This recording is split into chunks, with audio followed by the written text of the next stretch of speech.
नमस्कार, स्वागत है आपका डेन न्यूज में। मैं हूं आपके समक्ष आध्या सिन्हा। करवाऊंगा रूबरू शहर के ताजा तरीन खबरों से, लेकिन खबरों पे नजर डालने से पहले आइए नजर डालते हैं उन तमाम खबरों पे जो बनी है आज की सुर्खियां। मुजफ्फरपुर शहर के अमर सिनेमा रोड स्थित एक प्रतिष्ठित स्कूल के टीनएजर छात्रों के बीच में वर्चस्व को लेकर गुरुवार की दोपहर भिड़ंत हो गई।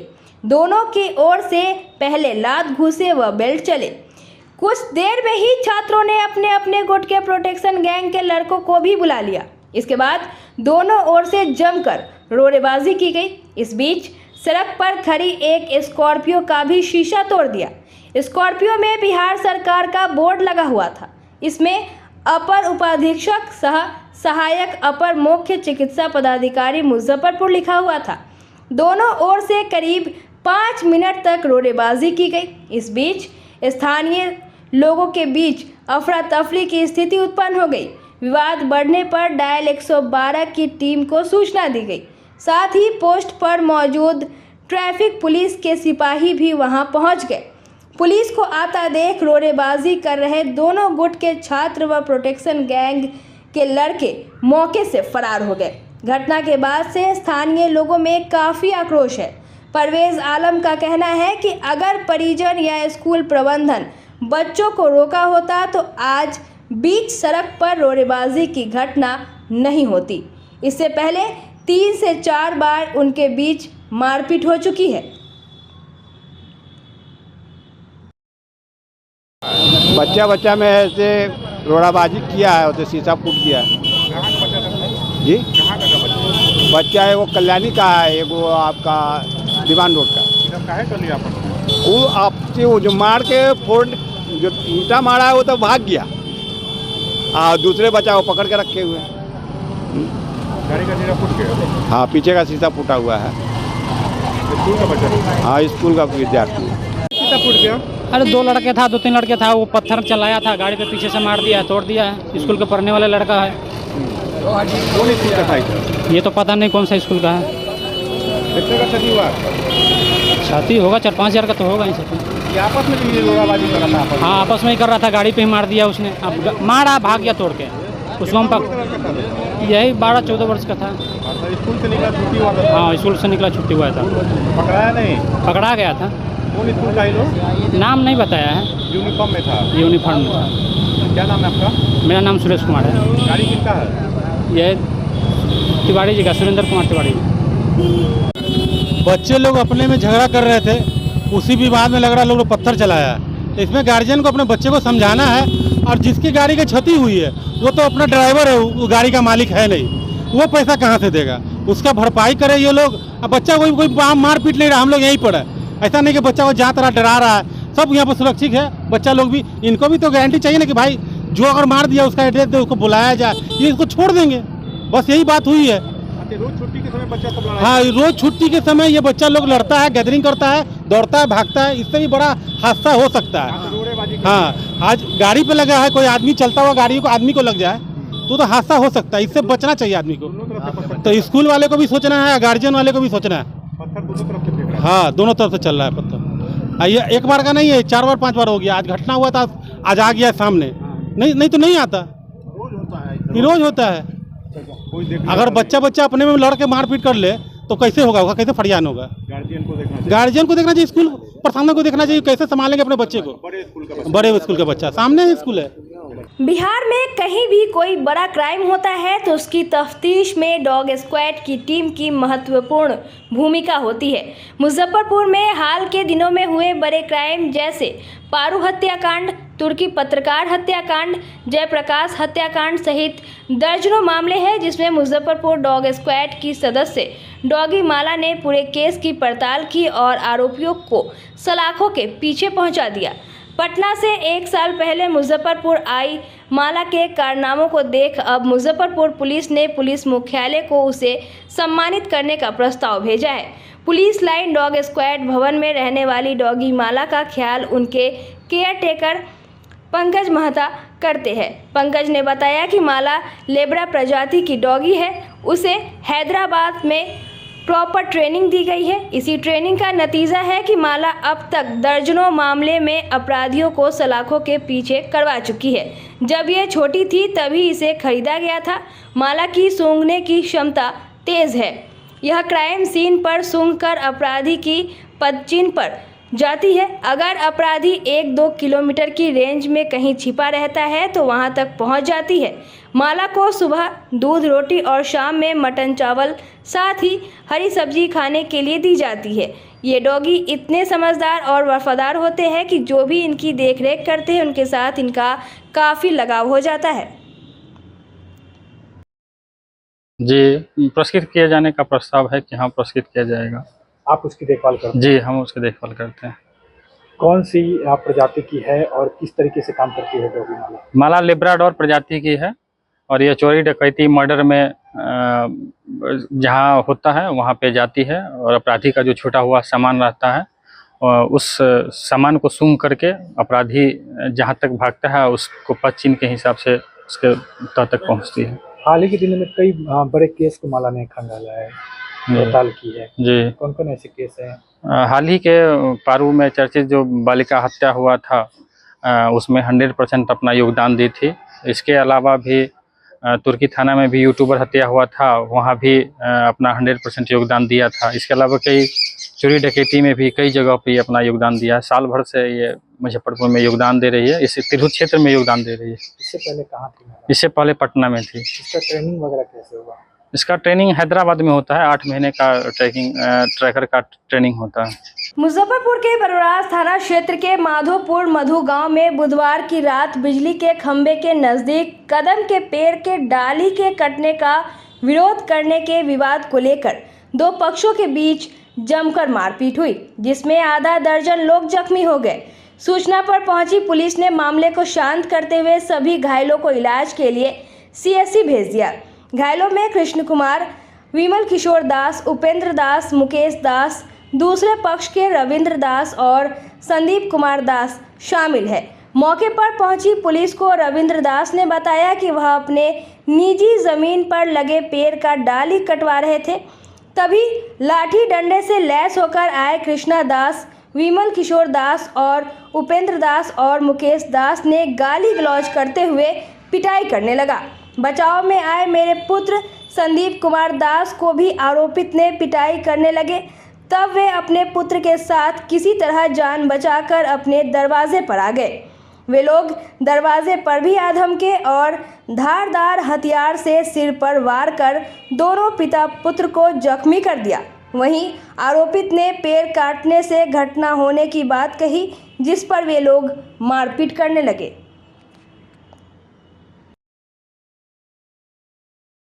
मारपीट हुआ है ये डार काटने का लिए। तो डार के काट रहे थे?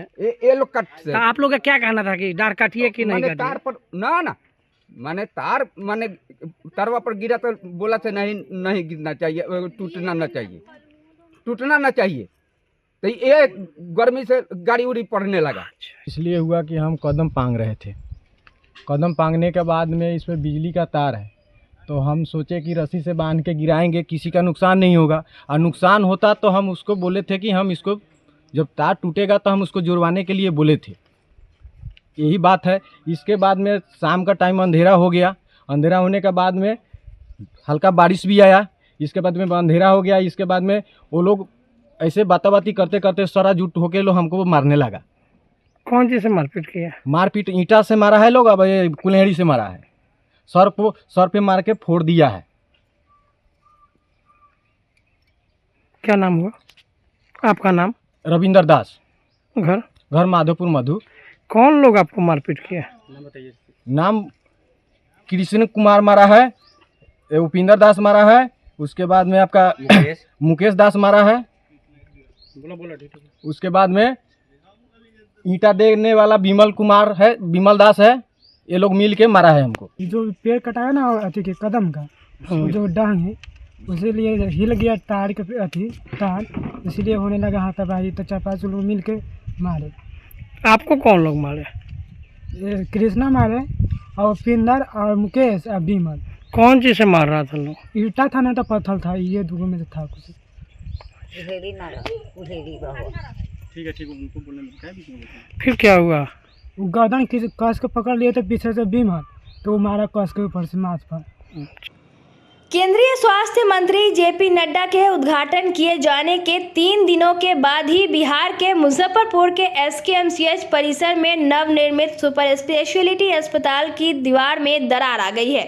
सुपर स्पेशलिटी अस्पताल में एक मरीज की नज़र दरार पर गई तो तैनात सुरक्षाकर्मी से शिकायत की। इसके बाद विभागीय हलचल तेज हो गई। परिसर में चर्चा होने लगी कि 150 करोड़ की लागत से बने अस्पताल का भवन दरक गया। पूरब वाले हिस्से में जमीन से 1.5 फीट ऊपर दरार आ गई है। जानकारी के अनुसार यह दरार पहले से ही है। निर्माण में लगी कंपनी व स्थानीय प्रबंधन ने ध्यान नहीं दिया। करीब 6 माह पहले पटना से आए अधिकारी के निरीक्षण में भी ये मामला सामने आया था। तत्कालीन अधीक्षक ने कहा था कि बिल्डिंग पूरी तरह तैयार होने के बाद ही हैंडओवर लेंगे। इस बीच शुभारंभ की तिथि तय हुई और सब तूफानी गति में पूर्ण किया गया, जिसका नतीजा यह हुआ कि उद्घाटन के 3 दिनों के भीतर की दीवारों में दरारें दिख रही हैं, लेकिन उसे छिपाने के लिए अब दीवार को पेंट से ढक दिया गया है। एसकेएमसीएच अधीक्षक सह सुपर स्पेशलिटी ब्लॉक के निदेशक डॉक्टर कुमारी विभा ने बताया कि दीवार दरार आने की जानकारी मिली है, इसको जाकर देखेंगे। इस मामले में पूरी जानकारी ली जा रही है। बिल्डिंग बनाने वाले कंपनी से रिपोर्ट मांगी गई है। विभाग को भी पत्राचार किया जाएगा। अभी तक की जानकारी में किसी भी तरह के खतरे की बात नहीं है। होने की बात सामने आई है, उसका मैं डिटेल में पता लगा रही हूँ और जो भी बनाए होंगे उनसे फिर बात करूँगी कि उसको क्यों हुआ, कैसे हुआ, उसको सुधार कर पाइए। रिपोर्ट वगैरह ली जाएगी? हाँ, पूरी रिपोर्ट ली जाएगी उनसे। आपने खुद वहाँ पर जाकर देखा है कि? हाँ, जाके आज देखने वाले हैं। कल तुमको पता ही चला है, कल शाम में पता चला तो आज मैं जाके देखूँगी। मुजफ्फरपुर में सरकारी अस्पताल में 13 साल बाद मोतियाबिंद का ऑपरेशन शुरू हुआ। बता दें कि चर्चित आई हॉस्पिटल कांड के बाद इसकी मांग उठी थी। बीते 13 साल के लंबे अरसे के बाद से आखिरकार सदर अस्पताल में गुरुवार से मोतियाबिंद का ऑपरेशन शुरू कर दिया गया है, जिसके बाद से मरीजों ने बड़ी राहत की सांस ली है। आज से शुरू हुई इस ऑपरेशन की तैयारी बीते 1 महीने से जोर शोर से चल रही थी। बुधवार देर शाम तक सदर अस्पताल के अधीक्षक डॉक्टर BS झा ने OT का निरीक्षण किया था। वहीं इस दौरान ऑपरेशन के बाद भर्ती होने वाले मरीज के नए बने वार्ड का भी निरीक्षण किया गया था और उन्होंने वार्ड में बेड व नर्स की तैनाती भी की। आज इसको लेकर 2 मरीज का ऑपरेशन भी किया गया है। इसके साथ साथ ही OPD शुरू कर दी गई है।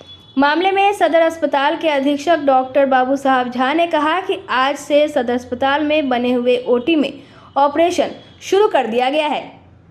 इसके लिए भर्ती मरीज को भी सभी जांच कराने के बाद भर्ती कर लिया गया था और यह कहा कि आंख के ऑपरेशन के लिए अब किसी भी मरीज को निजी अस्पताल का सहारा नहीं लेना होगा। यह बड़ी पहल है कि सदर अस्पताल में अब IOT खोल दिए गए हैं और अब इसमें मोतियाबिंद समेत आंख के अन्य ऑपरेशन होंगे। यही नहीं बल्कि OT को मानक के अनुसार बनाया गया है। इसके साथ OT कॉम्प्लेक्स में स्ट्रिप लैब समेत अन्य उपकरणों को लगाया गया है। ऑपरेशन थिएटर बन जाने से गरीबों को मोतियाबिंद समेत अन्य ऑपरेशन में राहत मिलेगी। इसके लिए OT में 2 टेबल लगाए गए हैं, जिसमें एक साथ 2 मरीजों का इलाज होगा। इसमें 5 नेत्र चिकित्सक की टीम शामिल है। आज से सदर अस्पताल में IOT चालू हो गया है और नेत्र से संबंधित जो मुख्य रूप से मोतियाबिंद ऑपरेशन होता है उसका शुभारंभ हो रहा है।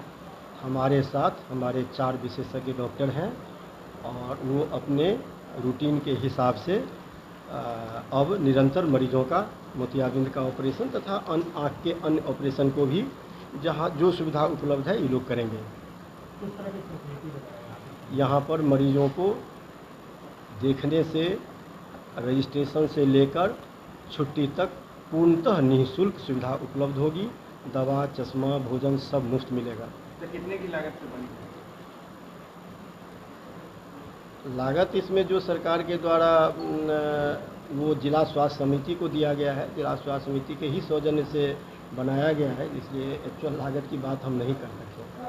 कितने वर्षों के बाद सदर अस्पताल में अपने 2011 में जो लास्ट ऑपरेशन हुआ था, उसके बाद ये आज ही सुबह हुआ। कौन कौन सी मशीनें थे? ऑपरेशन संबंधी सारी मशीनें, ऑपरेशन माइक्रोस्कोप, लेंस का आईओएल पावर निकालने का, A scan, slit lamp, indirect ophthalmoscope, नेत्र की जो प्रारंभिक चिकित्सा के लिए जो भी उपयुक्त मशीन चाहिए वो सारी उपलब्ध है। आज ऑपरेशन के लिए मरीज आज हमने सिंबॉलिक तौर पर 2 मरीजों का ऑपरेशन रखा है और जैसे जैसे हमारी टीम ट्यून अप होगी हम मरीजों की संख्या बढ़ाएंगे और ऑपरेशन की दिनों की भी संख्या बढ़ाएंगे। जो लेंस लगेगा वो भी निःशुल्क होगा? सारा चीज़ निःशुल्क है, एक भी पैसा कहीं से भी मरीज को नहीं देना है। रहने की व्यवस्था रहने की भी व्यवस्था है, भोजन की व्यवस्था है। प्राइवेट हॉस्पिटल की जो निर्भरता है उसके कंपनी निश्चित रूप से सरकार में जो भी काम होता है वो पूर्णतः निःशुल्क होता है, तो ऐसे मरीज जो पैसे के कारण बाहर ऑपरेशन नहीं करा पाते थे, हमारे अस्पताल के डॉक्टरों उनको इस चीज़ की सुविधा मुहैया कराएंगे। मुजफ्फरपुर में पैगंबर हजरत मोहम्मद साहब के जन्म दिवस पर सोमवार यानी 16 तारीख को पूरे ज़िले में जुलूस ए मोहम्मदी का आयोजन किया जाएगा। इस मौके पर पूरे ज़िले में जुलूस निकाली जाएगी जिसमें हज़ारों की आबादी शरीक होगी। जुलूस को लेकर प्रशासन अलर्ट है। ज़िले में बड़ी संख्या में दंडाधिकारी और सशस्त्र बल की प्रतिनियुक्ति की गई है। इसे लेकर गुरुवार को टाउन थाना परिसर में शांति समिति की बैठक की गई। एएसपी टाउन भानु प्रताप सिंह और एसडीओ पूर्वी अमित कुमार के नेतृत्व में हुई बैठक में कई महत्वपूर्ण निर्देश दिया गया। एसडीओ पूर्वी ने बताया कि सभी जुलूस की वीडियोग्राफी और फोटोग्राफी होगी, जबकि जुलूस के दौरान यातायात व्यवस्था पर विशेष ध्यान देने और पर्याप्त संख्या में पुलिस बल की भी प्रतिनियुक्ति करने का निर्देश दिया गया। असामाजिक तत्वों पर विशेष निगरानी रखने, अफवाह फैलाने वाले और उपद्रवी तत्वों के प्रति सख्ती बरतने और छोटी छोटी सूचनाओं को भी गंभीरता से लेते हुए सत्यापन के साथ कार्रवाई का आदेश दिया गया। इसी के साथ विश्वकर्मा पूजा को लेकर भी पुलिस प्रशासन में विशेष निर्देश दिया गया। बैठक में नगर थानेदार शरद कुमार और शांति समिति के सदस्य मौजूद रहे। आज यहाँ पे शांति समिति के सदस्यों के साथ बैठक की गई और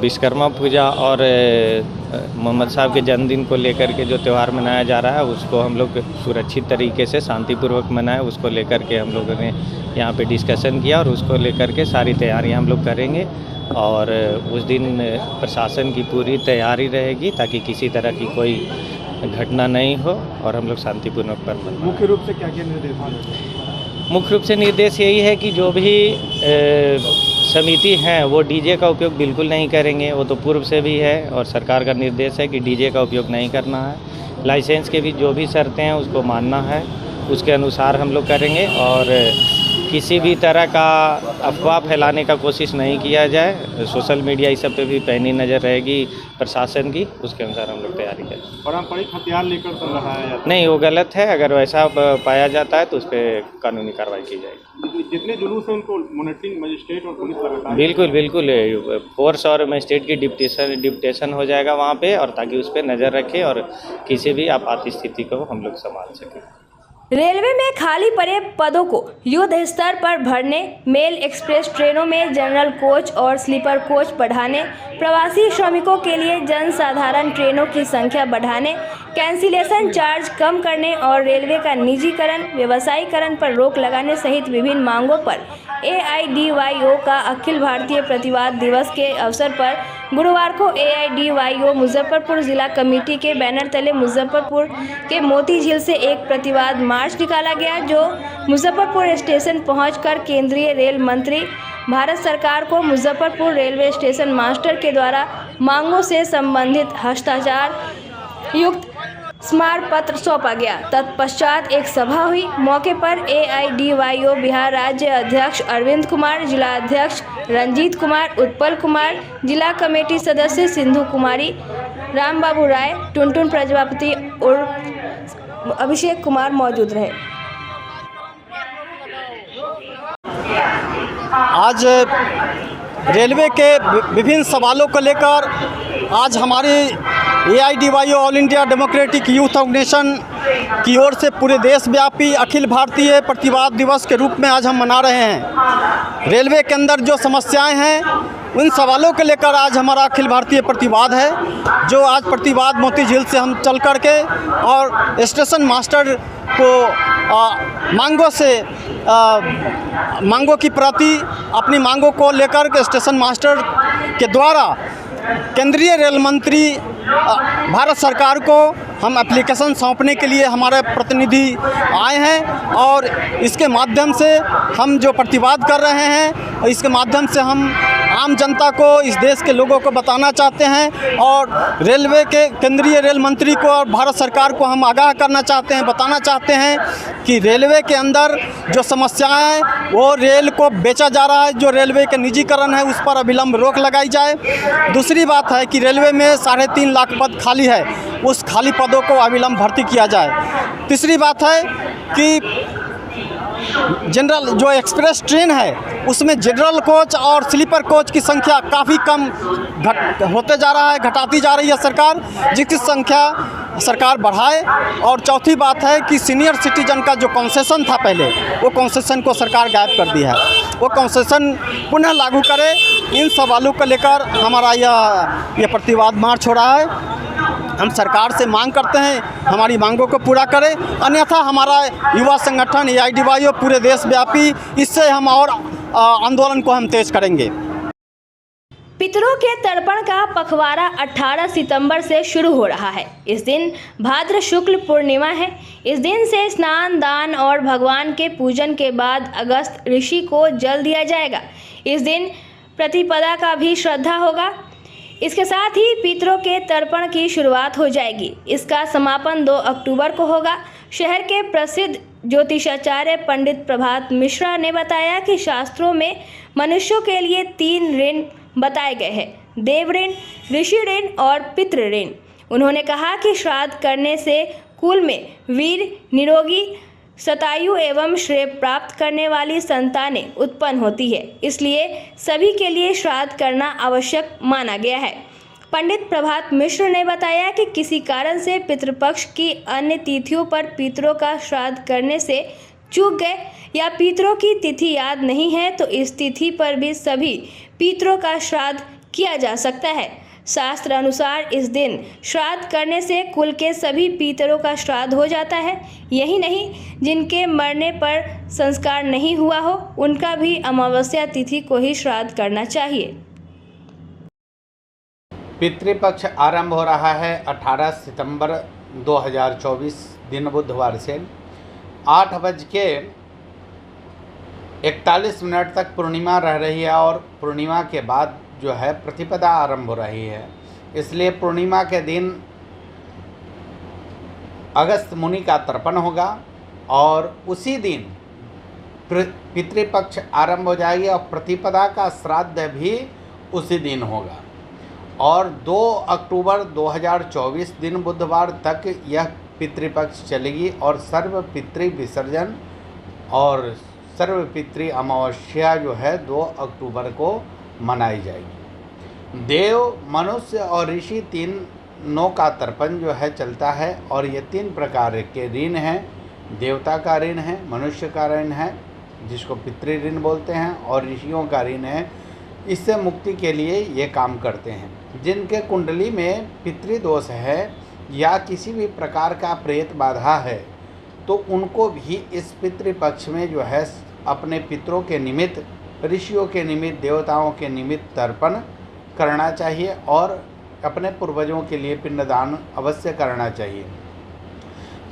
यदि आपको तिथि ज्ञात नहीं हो कि हमारे पितृ किस तिथि को गुजरे हैं, यदि तिथि में कन्फ्यूजन हो या तिथि ज्ञात नहीं हो तो ऐसे आप 15 दिनों तक जो है वह आप तर्पण देंगे और अमावस्या के दिन इसका जो है आप पिंडदान करके अपने सभी पितरों के निमित्त जो है पिंडदान कर सकते हैं और पितृ, देव और ऋषि ऋण से जो है आप मुक्त हो सकते हैं।